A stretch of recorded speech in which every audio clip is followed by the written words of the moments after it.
今天的搭建场景非常特别，我要在《荒野起源》中搭建一个树屋。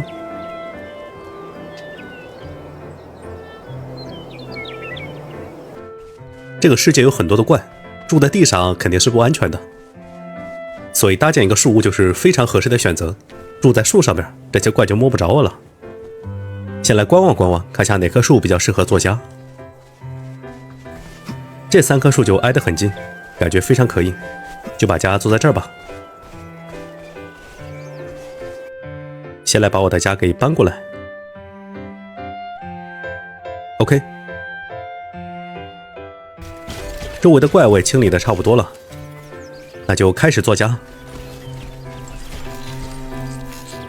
先来搭一个平台吧，先来熟悉一下这个游戏的建造系统。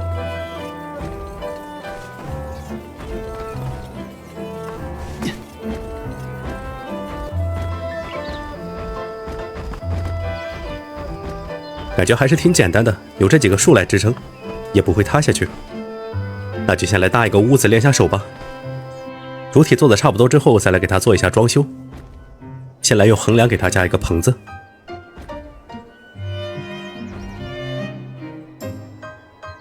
再来摆放一些家具。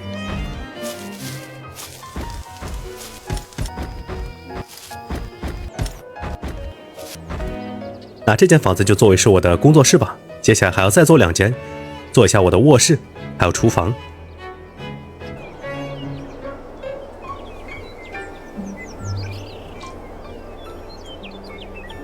就由我来带大家介绍一下我的树屋吧。首先从这里上来，这个平台就是平时活动的区域。往这边走就是我的厨房、餐厅。这个屋子的采光是最好的，还搞了落地窗。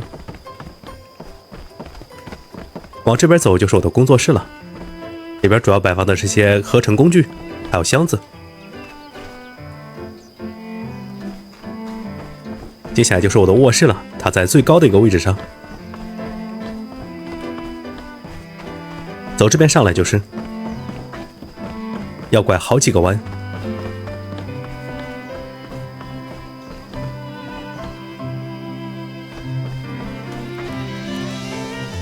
卧室在2楼上，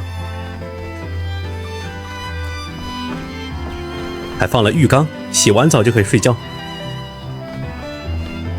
那这里就是我在《荒野起源》中的家了，怎么样？